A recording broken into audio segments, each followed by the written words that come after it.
kakati mandi ewaka nfune essimu yava mu America eyo oshali wange yankubira essimu netwogera kati abaana atera okunsibula nga mbadde mbasibula nangamba ebya Chakala wabitegedde ne mugamba kyemanyi ku Chakala kyokka yawangudde award mbadde sizimanyi nezeka ziri eyo wammwe nangamba nti kakati kola bwoti genda ku website eno nampeeza link ya website nambuuza kakati njagala onnoonyezeeko erinnya ly'omukulu oyo nga bamunominate nze lyerinyanga sikolaki sirirabayo nangamba kakati ekiriwo mu ggwanga muno Jose Chakala agambibwa nti mu America yatuuse kituufu mu America gyali naye kayo Jose Chakala tannawangula kwa award yagyeewadde kati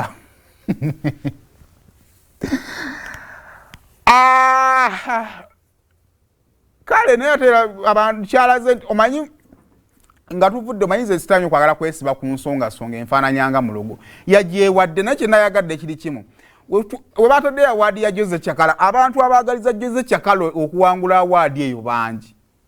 I think na kulomoka social media na ya flooding ebifaananyi bya Jose Chakala nga bamuyozayoza so tukusabira busabizo ogiwangula naye yote yagiwangudde naye wengeri gyali komenda najja kujja abagament yabadde joko yabadde asaaga muliyo tanagiwangula naye response y'abantu ku social media eraga nti abantu bakwagaliza amanyi saagala nnyo ku frustrating abaana bano bato omuntu akulaba nga okedde ku TV oli mu kulumba Jose tonna wa olimba otya abantu olabika ng'omulogo so saa ku frustrating I think is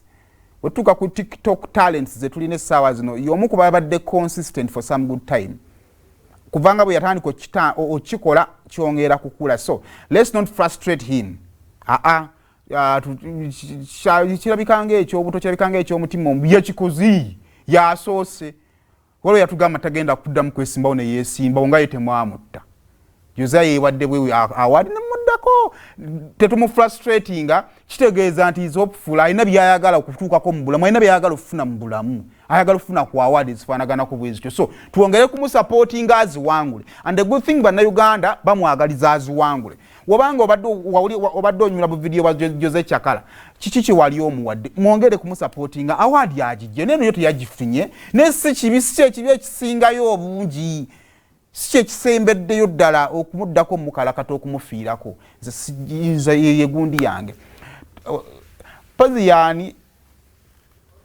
Costa Ticha yajjako teyali mu Uganda wano nono omwana ow'eriiso yakava mu Uganda yafudde